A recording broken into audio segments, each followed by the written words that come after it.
So show me what you got, bro. Nah. See, bro, you can't rush good music. You know what I'm saying? You don't rush that. You know, this is Butters. You know what I'm saying? You just sit back and cool out to some of my smooth tunes, okay? All right? Is that cool? Yeah. All right, here we go.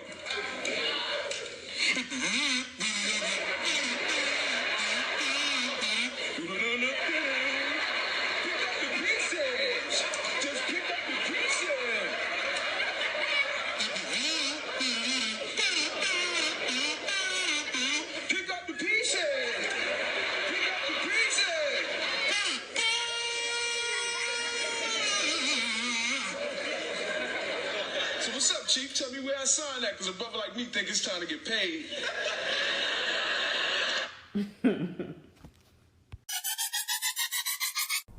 Friends, gather round. Gather round, friends. We need to talk. We need to talk. I'm sure that everybody is fully aware, hypervigilantly aware. Hypervigilantly. Is that a word? I just made it up. But I'm sure that we are all aware and can feel the tension that's just permeating throughout the world right now. We went from COVID to, I don't even know what to call where we are now, but there's a lot of uncertainty.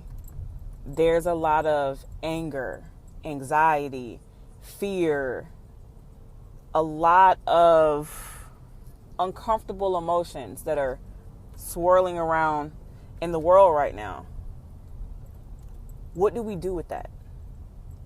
Do we continue to consume and feed off of fear-based energy? What do we do with that? Do we continue to ingest trauma and push the narrative of trauma and a collective history of trauma? Do we continue to exist and function as we always have? Or do we do things differently? Now, I don't have the solution to this complicated problem. That's above my pay grade, and I don't think I have the lived experience to be able to speak from a place of wisdom and knowledge and understanding.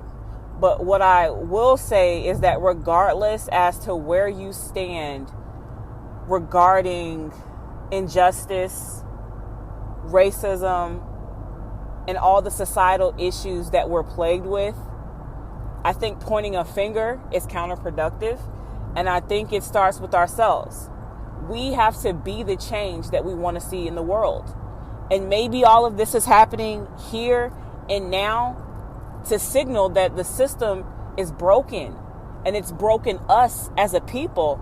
And now it's time to put back those pieces together. Put those pieces back together, excuse me. Like, I feel very strongly about this, and it's difficult to communicate through strong emotions at times.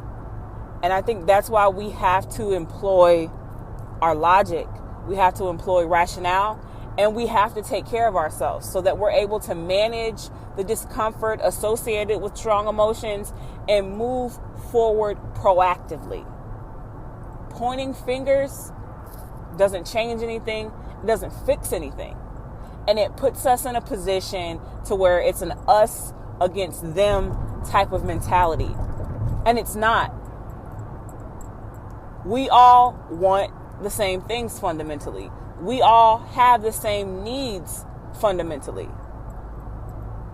We are all human beings first, before we are black, before we are white, before we are mothers and fathers and whatever other social titles that we employ. We are human beings. And I encourage you, friend, to tap into that humanness. Tap into what it is to be a human being and having love for your fellow man, regardless as to where you stand on this. We cannot forget to be human beings.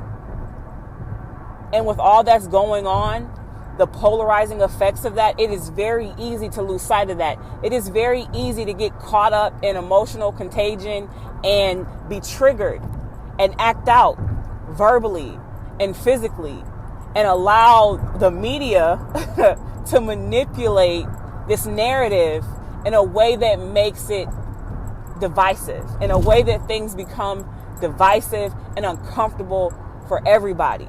Let's not forget that the media is theater of the mind. They are an industry. They get paid to sensationalize and hype current events. Half the things that are reported aren't even all of the facts, or they're the facts presented in a way that is entertaining and intriguing so that we can stay tuned in. And so if we stay tapped into this source of dysfunction, we go out and perpetuate said dysfunction, and the cycle continues. We have to break the cycle. I don't know what that looks like because this is a complicated and complex problem, again, that is far above my pay grade. But I know that what we're doing does not work. I know that engaging and consuming psychologically detrimental content is not healthy to your psyche. I know for a fact that being stressed and fearful weakens your immune system. So if we are to affect positive, meaningful change, it starts with us. Everybody's entitled to feel how they feel. But feeling bad and broken and numb, it never helped anybody. And while you're allowed to have a moment, it's not in our best interest, collectively as a community, for it to extend beyond a moment. Have your moment, get it together, and let's get in the game and let's be proactive. I think that what's going on right now is an excellent example of how we can engage in solidarity. It is beautiful to see people coming together, but why does it take an emotionally charged event to bring us together?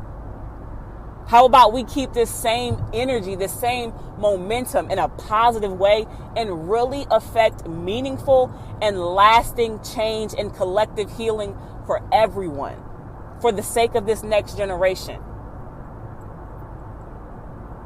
So my encouragement, my recommendation, though it may be small, it starts with you, friend.